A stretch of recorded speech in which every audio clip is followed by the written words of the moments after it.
qui vient de sortir, donc, Lacan au présent, que Colette Solaire, qui est membre fondateur des forums de l'école et de ses éditions, va vous présenter dans peu de temps. Alors, je vous donne juste des petites indications sur la journée. Vous avez des programmes qui sont sur la table, là, à l'entrée. Qu'est-ce que je pourrais vous dire?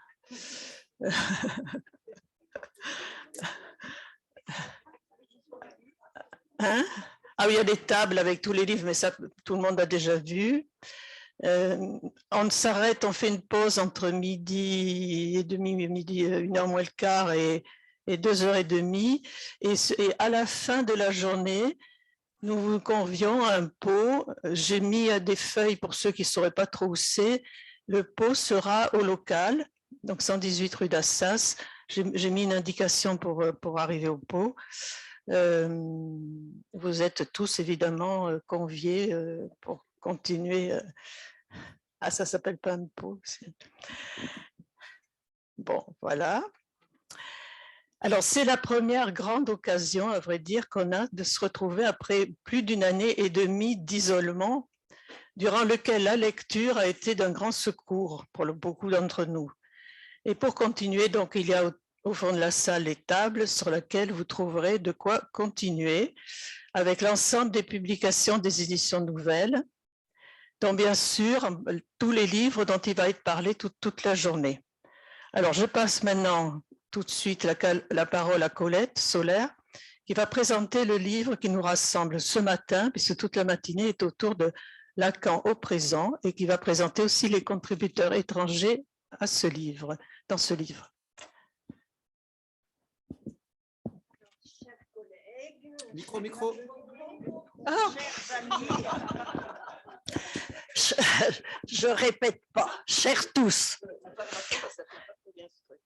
Oui. Alors, nous allons commencer le salon ce matin par la célébration de Lacan. Ce livre, Lacan au présent, que nous avons voulu aux éditions du Champ lacanien, marque ce qui lui revient dans la psychanalyse, et peut-être même plus que cela.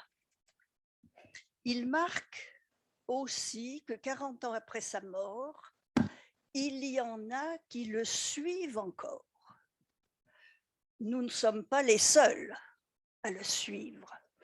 Et de ce fait, comme il le disait lui-même, si on l'en croit, le discours analytique, autrement dit l'existence même des psychanalyses, a sa chance. Ainsi, je crois que malgré le renforcement sans précédent du mur dressé dans le moment de notre civilisation par tout ce qui forclôt le sujet, côté neurosciences, biologie, neurocomportementalisme, la psychanalyse est plus vivante que jamais. Quoi que l'on en craigne et quoi que l'on en dise actuellement. Cette vitalité est masquée sans doute parce que la psychanalyse n'obéit pas ou plus au régime de l'universel que certains pleurent encore. Non, elle est à voix multiples, à la merci de leur contingence, comme à peu près toute chose dans notre civilisation de la science. Nous avons donc choisi de faire un hommage à plusieurs voix au gré des inclinations de chaque participant. Parmi ces voix, il y en a deux qui se distinguent particulièrement et ce sont celles de nos collègues du monde anglophone, à savoir Bruce Fink, ici présent, et Jean-Michel Rabaté. Alors, je dis quelques mots pour les présenter, puisque en ouverture, notre ami Bruce Fink nous a fait le plaisir de pouvoir être là, et vous l'entendrez directement à la fin de la matinée. Jean-Michel Rabaté, lui, n'a pas pu être là aujourd'hui. Nous le regrettons, mais sa contribution au volume sera présentée dans la première partie de la matinée par Marie-Josée Latour, qui l'a lu et qui a échangé avec lui à ce sujet. Alors, dès maintenant, je dis quelques mots pour présenter ces deux collègues que d'ailleurs beaucoup d'entre nous connaissent déjà depuis longtemps. Bruce Fink est un psychanalyste qui s'est formé en France dans l'école de la cause freudienne à Paris et il a enseigné durant 20 ans à la Duquesne University of Pittsburgh. Il est le traducteur en anglais de plusieurs œuvres de Lacan, dont les écrits, le désir et son interprétation, le transfert, et il traduit actuellement d'un autre à l'autre. Il est par ailleurs lui-même un auteur, traduit dans 12 langues. Il a d'ailleurs déposé quelques-uns de ses livres, en plus de celui que nous publions, à la librairie.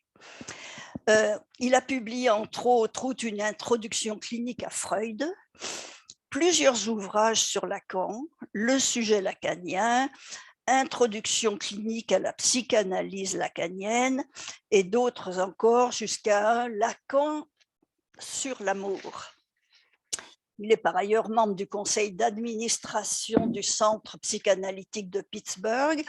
Il a aussi rédigé plusieurs romans à suspense avec un personnage librement inspiré de Lacan et plus récemment, donc, dans nos éditions nouvelles, L'escalier de Vinci, Amour et turbulence en Val-de-Loire que vous trouvez à la librairie.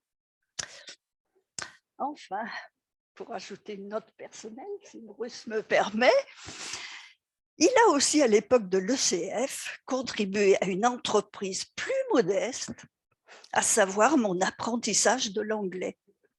Et ceci grâce à une série de conversations toujours fort instructives et divertissantes. C'est dire avec quel plaisir je l'écouterai aujourd'hui.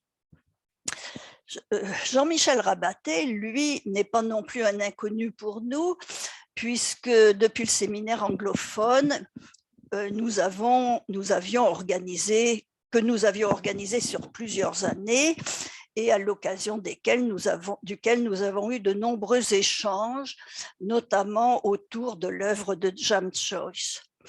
Il est professeur de littérature anglaise et comparée, je dis les titres en français, à l'Université de Pennsylvanie, co-responsable du journal de littérature moderne, membre de l'Académie américaine des arts et des sciences, auteur de plus de 40 livres portant sur le modernisme, la psychanalyse, la philosophie et la théorie littéraire. Je ne peux pas mentionner évidemment tout ce qu'il a fait. Je retiens quelques-uns qui concernent plus directement des choses qui sont présentes dans ce salon. New Beckett en 2019, comprendre Derrida, comprendre le modernisme en 2019 aussi, un nœud avec un S, lecture post-lacanienne de la littérature et des films, et enfin le dernier, Rire prodigue, avec sous-titre Rire et jouissance chez Marx, Freud et Kafka au sujet du Witz freudien. Il m'a d'ailleurs signalé par un petit mail récent que sa contribution dans notre volume Lacan au présent, dont Marie-Josée parlera dans un moment, est un développement d'une partie de cet ouvrage. Alors voilà ce que je voulais les quelques mots que je voulais vous dire pour vous présenter nos deux invités. Nous allons maintenant entrer dans le vif du sujet et je vais passer de nouveau la parole à Martine qui va animer la première partie de cette matinée. Martine.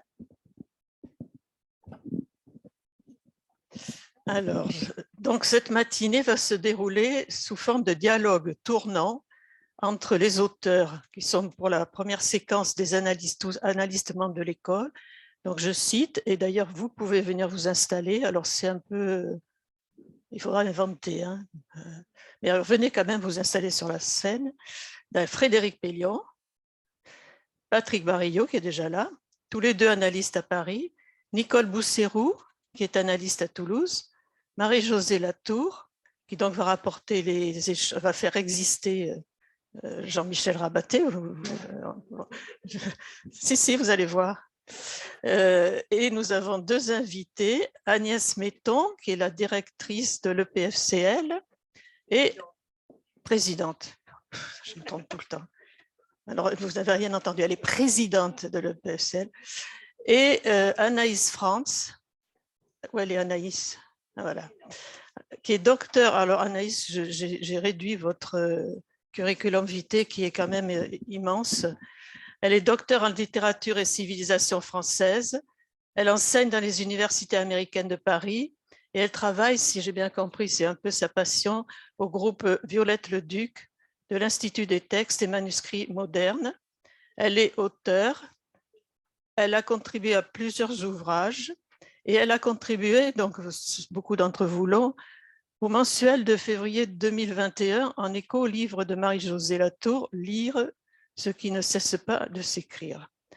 Alors, c'est un bel hasard cette rencontre parce que toutes deux ont déjà dialogué, entre autres, sur l'éveil du printemps de Vénéquine, qui sera présenté cet après-midi à travers la voix d'un acteur, Guillaume Destrem, je ne sais pas si on dit Destrem, oui, entre les deux séquences de l'après-midi.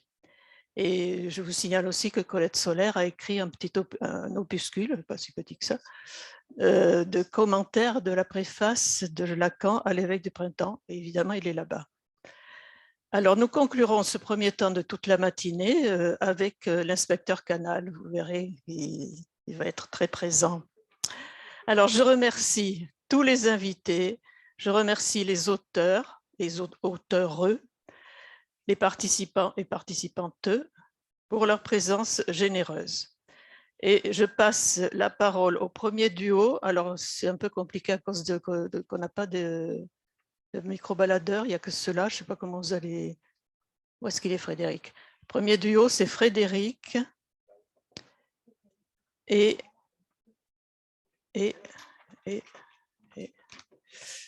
Frédéric qui converse avec Philippe Madé. Alors déjà, il faut vous mettre à côté les duos, si je puis dire. Et puis, je vais être redoutable, c'est-à-dire 10 minutes les duos. Ah, je vous interromprai si c'est trop long. Voilà, alors il y a peut-être une chaise en trop, parce que je ne savais pas trop. Ben,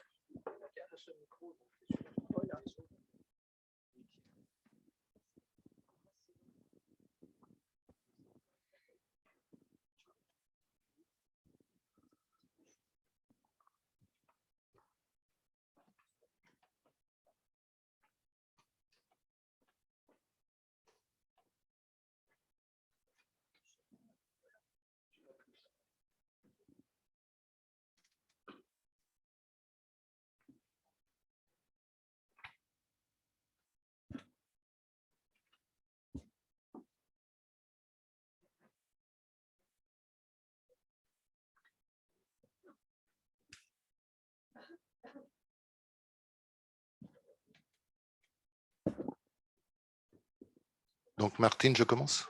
Oui. Donc je compte sur toi pour réguler le temps parce que 10 minutes, c'est pas facile.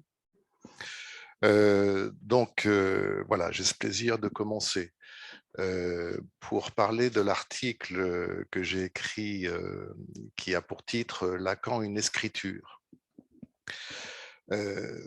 Comment m'est venue cette idée déjà? Alors, je me suis demandé, en fait, comment Lacan avait eu un effet sur moi alors que je ne le connais, comme on dit maintenant, qu'en distanciel. Puisque donc je ne l'ai jamais connu. Et très vite m'est venue cette idée qu'au fond, c'était son écriture qui avait eu un effet sur moi. Alors, quand je dis son écriture, je me suis aperçu en écrivant de mon côté que c'était au sens large que je l'entendais. C'est-à-dire que d'abord, Lacan, il a fait trace sur des personnes, il a fait marque. On peut dire qu'il y a des personnes qui se sont laissées inscrire par Lacan Et ça n'est pas sans effet. C'est-à-dire qu'il y a une transmission qui se passe aussi parce qu'il a pu écrire en quelque sorte sur des personnes.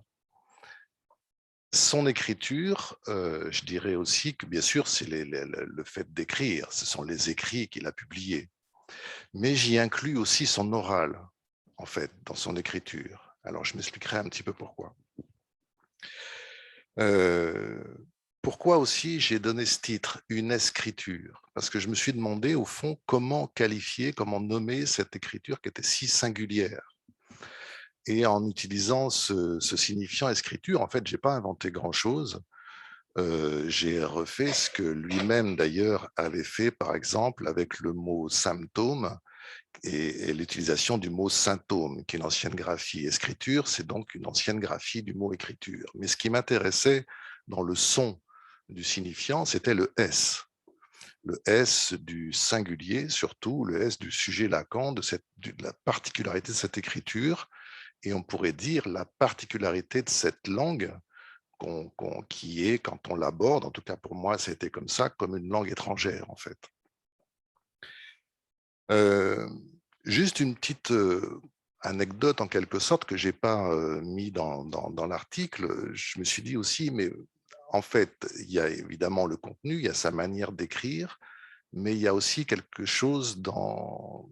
Je me suis dit, au fond, comment ça m'a attrapé aussi. Et j'ai fait une analogie avec la musique.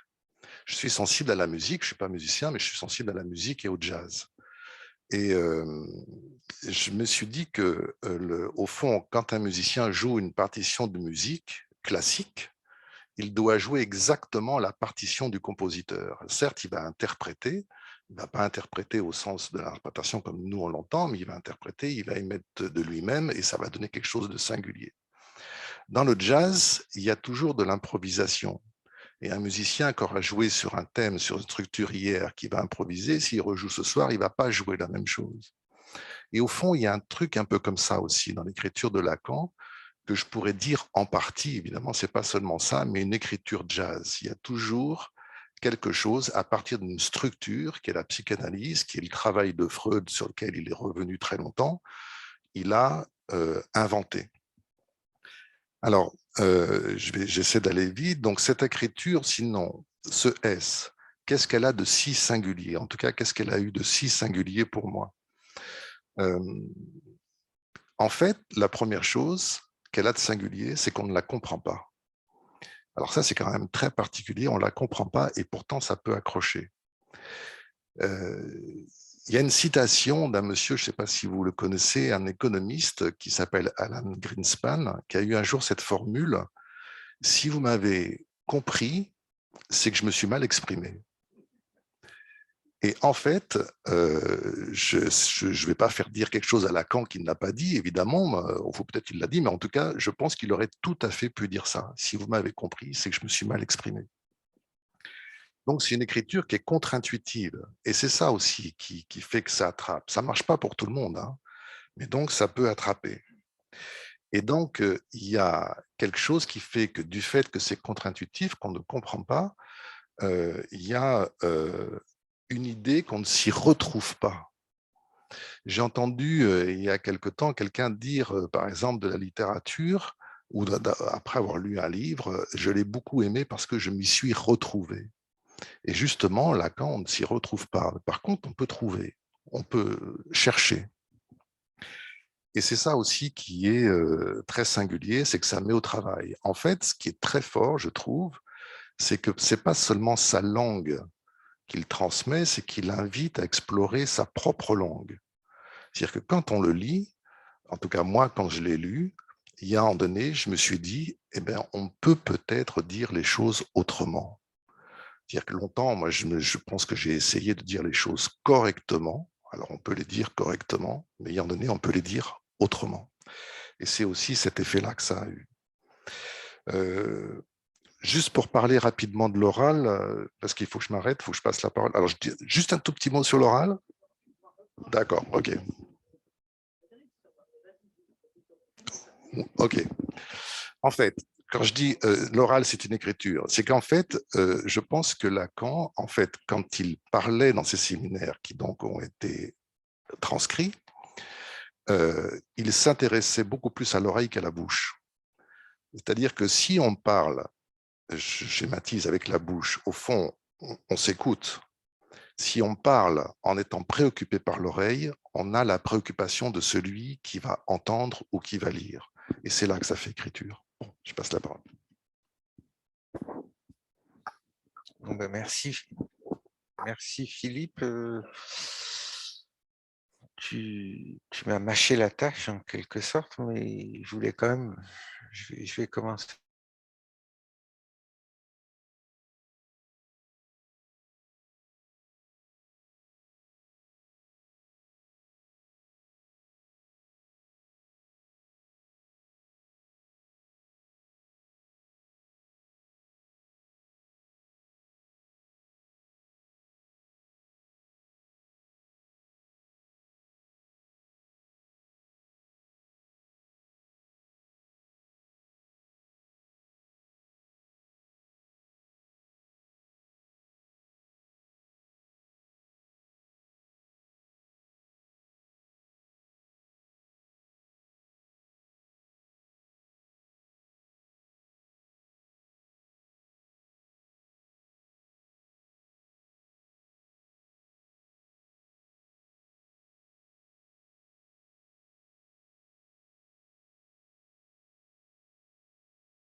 Non, ça va pas marcher.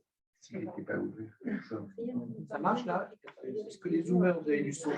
Qu'est-ce que j'ai fait? Qu'est-ce qui est écrit? Donc le son est revenu, c'est bon. Oui, on est... Quoique. Non.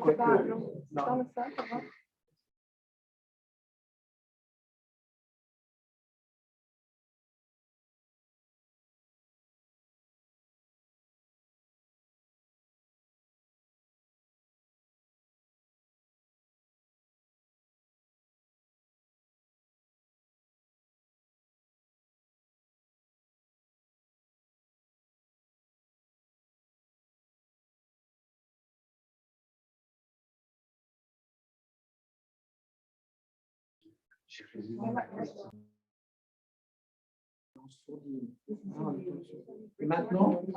Et maintenant, Ok. que vais-je dire? C'est bon. Si c'est toutes les 10 minutes, ça va être un peu. Bah, c'est un phénomène nouveau. Vas-y, Frédéric. Vas-y, Frédéric. Bon. Donc, l'effet Lacan, comment l'aborder? Équation à de multiples inconnus. Et donc, toi, Philippe, tu l'abordes à partir disons simplement, de ton expérience de cet effet. Alors, expérience, c'est un mot assez complexe et je pense que Sylvie en a parlé d'une façon à laquelle je vous renvoie dans le présent volume et peut-être ça sera repris dans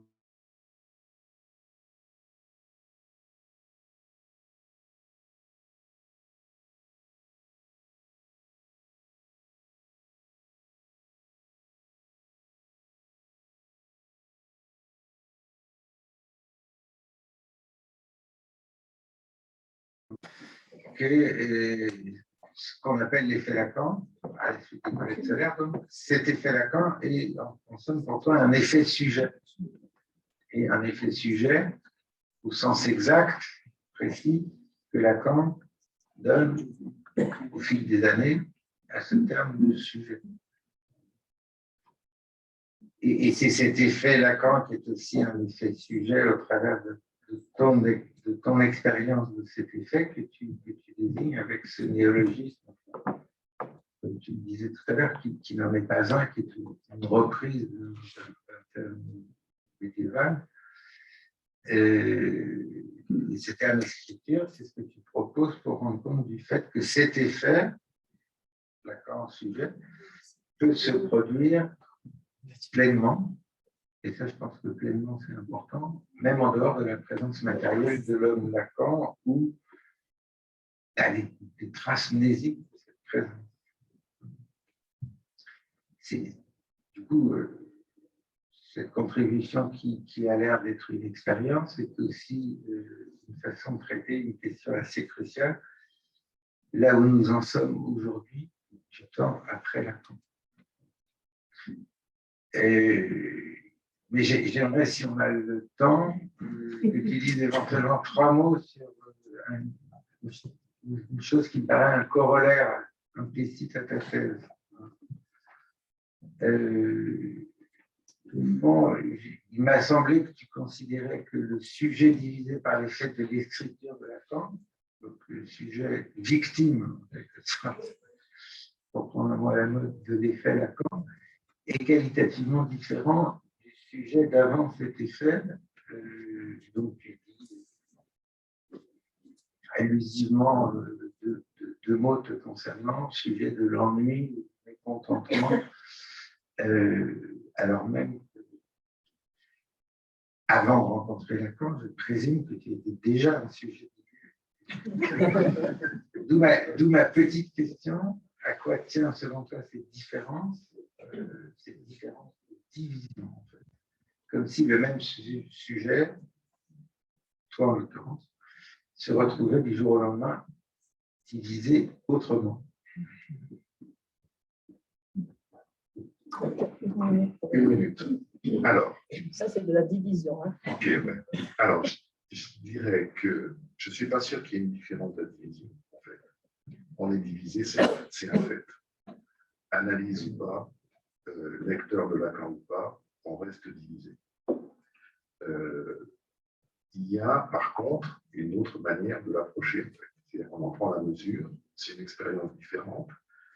Et j'allais dire que d'une certaine manière, je ne sais pas si c'est ce mot qu'on peut employer, mais on peut s'y soumettre. C'est-à-dire qu'en faire quelque chose, c'est arrêter de passer son temps à essayer qu'il n'y ait pas de division. Alors, puisque j'ai qu'une minute, je dis juste une chose. En fait, sur cette histoire de division, on peut aussi entendre qu'il y a un effet de soustraction. Et en fait, l'écriture de Lacan, ce qu'elle a aussi de très particulier, c'est qu'en fait, elle enrichit par soustraction. Certes, on y apprend des choses, certes, il y a du savoir, mais elle enrichit par soustraction. Bon, merci. Alors, je ne sais pas si ça marche, ça. On n'a pas rien à dire. Nous allons entendre maintenant Anaïs France et Marie-Josée Latour interrogeant, rebondissant sur Marie-Josée Latour. Et ensuite, je vous dis tout de suite, comme ça, Marie-Josée Latour présentera Jean-Michel. Merci beaucoup. Donc, je suis très heureuse d'avoir été invitée depuis le champ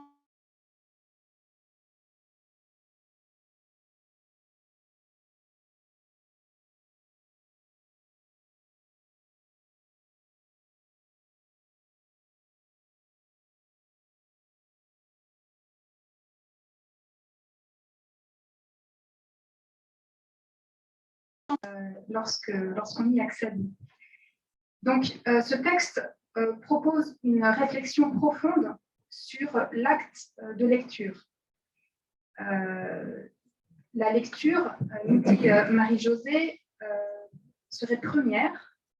Elle précède le déchiffrement et l'écriture, activité qui, elle, requiert l'apprentissage et le compagnonnage, comme c'est expliqué. Donc, on parle d'abord ici d'une lecture archaïque et anté-linguistique. le point que je propose d'extraire de cet article est donc sans surprise celui de cet acte de lecture qui est ostensiblement posé dès le titre, hein, lire Lacan lisant, où voilà, l'allitération, la paronomase assimile l'activité de lecture au nom de Lacan et presque par métonymie à la psychanalyse elle-même. Il y a aussi ce participe présent, un lisant, qui signale une activité de lecture continue, infinie, qui peut-être aussi parle de cette présence de Lacan dont il est question aujourd'hui. Alors, la psychanalyse, ce serait, je cite le texte, lire Lacan relisant Freud, lisant l'inconscient en écoutant les hystériques. Et l'analysant serait un ayant à lire. Alors, ce qui m'interpelle dans les travaux de Marie-Josée Latour, que j'ai la chance de suivre depuis quelques années, c'est ce point d'articulation qu'est la lecture et qui nous mène autant vers la psychanalyse que vers la littérature. Et je pense que c'est ça que Marie-Josée Latour travaille et elle fait entendre quelque chose, pour moi, de l'œuvre de Lacan qui est vraiment passionnant. Alors, je pense à des recherches d'écrivains que nous aimons bien toutes les deux. Pascal Quignard, qui écrit au sujet, qui écrit sur l'origine sans origine du mot littérature, ou Philippe Forest, dans l'ouvrage qui a été cité tout à l'heure, réalisé avec lui, Philippe Forest, qui dit que lorsqu'on écrit, ce qu'on écrit vient aussi des livres qu'on a lus. Et je voudrais aussi évoquer ce personnage d'Ernesto dans La pluie d'été de Marguerite Duras et Ernesto, dont nous partageons une lecture vraiment affective et attentive. Ce petit garçon qui dit lire sans savoir, qui ne veut pas aller à l'école parce qu'on lui apprend des choses qu'il ne sait pas. Alors, Marie-Josée Latour écrit « L'analysant précède le psychanalyste ». Est-ce qu'on pourrait ajouter l'écrivain aussi? Donc, dans cet article sont évoqués les auteurs que Lacan lisait. Je les évoque dans l'ordre du texte. Freud, bien sûr, Héraclite jusqu'à Spinoza, Joyce, François Cheyne, Marguerite Duras, René Crevel, Paul Éluard, Jo Bousquet, Francis Ponge. Ma question, en tout cas ma première question, serait qu'est-ce que Lacan fait de la littérature? Alors, on pourrait, entre parenthèses, ajouter cette autre question, ce que Lacan fait à la littérature, parce que dans l'introduction, bon, j'ai reçu le volume hier soir, mais dans l'introduction, j'ai lu que voilà, toute cette contestation dont Lacan, qu'a subi Lacan, dans le champ peut-être du soin ou de la psychanalyse, ce qui est sûr, c'est que dans le champ de la littérature, Lacan est aimé. Encore aujourd'hui, il est vraiment très travaillé. Et voilà, ça serait intéressant aussi de voir ce que Lacan fait à la littérature. Mais donc, qu'est-ce qu'il fait de la littérature? Quel rôle la littérature peut-elle, doit-elle jouer pour le psychanalyste? Je pense que c'est quelque chose qui, chez ma voisine, est extrêmement actif. Merci beaucoup. Merci Annelise pour cette généreuse lecture. Alors, qu'est-ce que Lacan fait à la littérature? Lacan fait un usage pluriel de la littérature. Elle fait partie intégrante de sa formation. Elle l'accompagne tout au long de son enseignement. Il y trouve matière clinique, en quelque sorte, matière également à éclairage, matière à question et remise en question de la clinique même. Sa lecture de Joyce en étant le paradigme, puisqu'à partir de là, la question de la psychose est complètement revisitée par Lacan. Alors, qu'est-ce qu'il fait à la littérature. Il me semble qu'il y a un tournant dans le rapport de Lacan à la littérature, enfin un tournant, c'est le mot qui me vient, que j'évoque rapidement dans mon article. C'est lors de son retour du voyage au Japon, qui survole les plaines de Sibérie, et que c'est là que lui vient une anagramme, une contrepèterie, où littérature devient littérateur. Et à partir de là, il me semble qu'il développe, il fait quelque chose à la littérature, au-delà de la contrepèterie. On entend évidemment dans ce mot d'esprit l'équivoque, d'ailleurs il le dit lui-même, qu'il doit à Joyce, où l'éditeur glisse vers l'éditeur, la lettre glisse vers l'ordure, et on entend aussi bien sûr la lettre qui tombe par à terre et qui a un effet de ravinement sur le langage. Et on entend également vie, tu rates R. C'est-à-dire que R pour Lacan, c'est le réel. Pas moyen de faire autrement que de lire. Mais ce n'est pas en lisant qu'on attrape le réel, puisque le réel ne s'attrape pas. On peut lire dans le cerné des petits bouts. Pour autant, cela mériterait d'autres développements que nous avons souvent l'occasion de partager avec Anaïs. Ça ne péjore pas, ça ne minore pas la question de la fiction, bien au contraire. Donc, sur la question de, par contre, quel rôle la littérature peut ou doit ou joue pour un psychanalyste, ça c'est une vraie question, oui, mais parce qu'on s'est connus à partir de la littérature. Mais je crois que chaque psychanalyste vient à la psychanalyse avec sa formation, avec ses goûts, avec tout un tas de impédimental, comme on dit. Et la littérature, il n'y a pas pour chacun la même place. Et à cet égard, ça va déboucher sur ce que vous dites après, je crois que la question, ce qui est requis pour un psychanalyste, c'est la lecture. La lecture de tout un tas d'autres disciplines que la littérature. S'il s'intéresse à la littérature, tant mieux, et il en apprendra beaucoup de choses, et il sera sur la voie de ce que Freud et Lacan, la voie que Freud et Lacan ont déjà tracée, puisque eux, ce sont, comme je l'ai dit, la littérature faisait partie intégrante de leur formation et de leur façon de vivre, j'irai jusque-là quand même. Merci. Alors oui, je vais venir à la deuxième question, mais c'est vrai que pour rebondir là-dessus, j'avais noté dans l'introduction, analyser, ce serait défaire la fiction que la lecture fabrique. Et dans ton article, tu dis bien que lire, c'est aussi décoller en quelque sorte le fantasme et veiller à l'histoire H-Y-S. Donc il y a aussi ce retrait, lire, ce n'est pas non plus coller à la fiction. Donc il y a tout un travail déjà de décodage qui est nécessaire. Donc la lecture ne se limite pas au champ du littéraire pour Lacan, qui à la suite de Freud l'élargit aux disciplines diverses. Donc, je cite encore notre texte, la médecine, la psychologie, l'histoire de la culture, la mythologie, la religion, la linguistique, les mathématiques, la logique, la topologie, etc. Alors, est-ce que ça ne serait pas esquisser là l'existence d'un livre impossible dont seul un lecteur très érudit saurait déchiffrer les grammaires et les langages divers et complexes? Alors, voilà, qu'est-ce que le psychanalyste fait de cette métaphore du texte? Est-ce que ça tient à ce qu'on...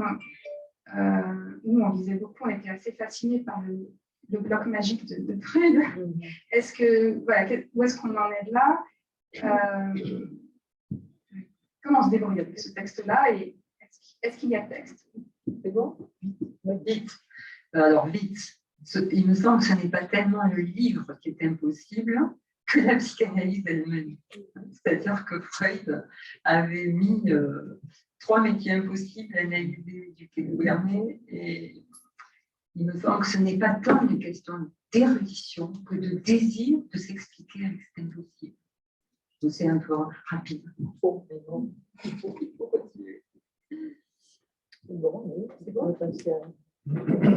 Pardon, c'est moi, je me passe la parole à moi. Ah ben oui, tu avais Jean-Michel. Bon, c'est un peu particulier. Alors bon, vous avez entendu la présentation que Colette a faite de Jean-Michel Rabaté. Qu'est-ce qu'il faut que je fasse, Carole? Vous enlevez le verbe dans Vous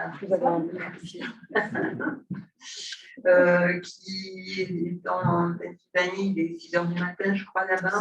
5 h du matin. Bon. Donc, apparemment, il ne nous a pas rejoint, sinon, je pense qu'il nous aurait fait signe.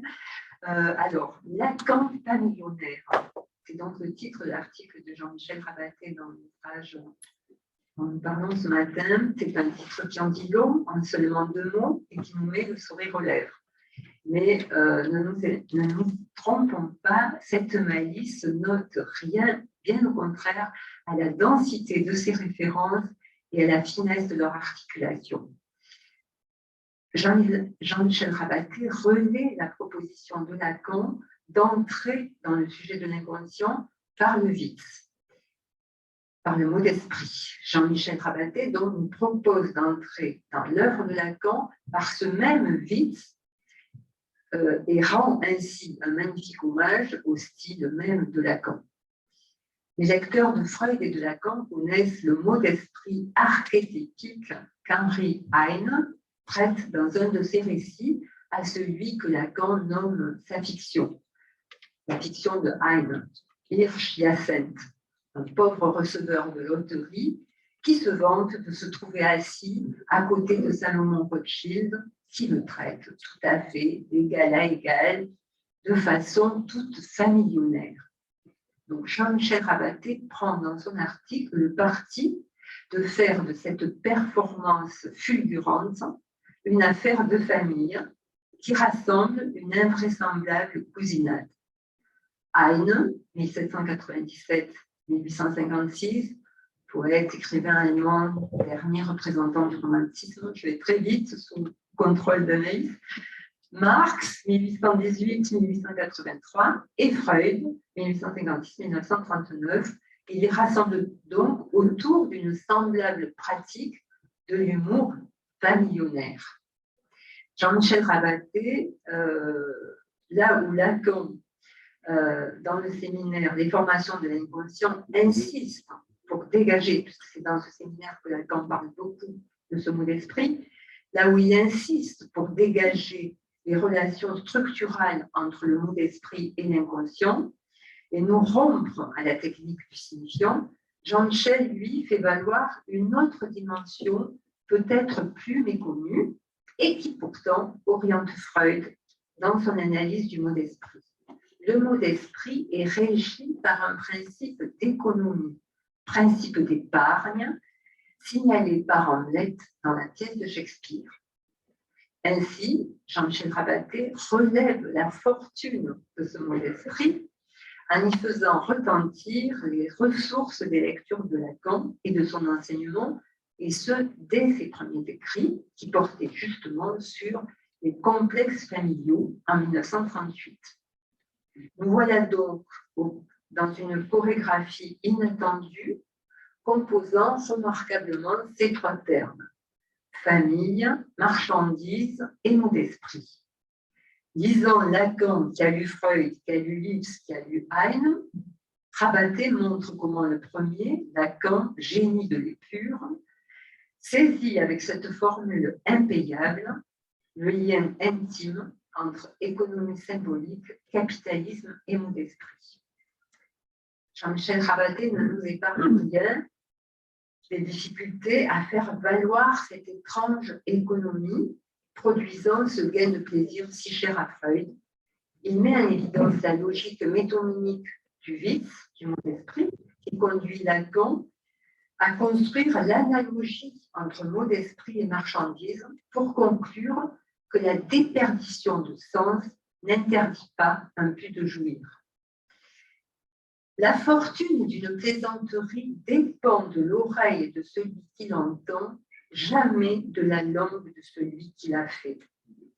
Quel plaisir de retrouver dans cette citation de Shakespeare faite par Freud et traduite ici par les soins de Jean-Michel, l'importance d'être plusieurs pour saluer comme il se doit, dans ce geste bref, cet acte unique, ce que Lacan nomme le scandale de l'énonciation, et qui se produit chaque fois que quelque chose échappe au code et produit de l'inédit.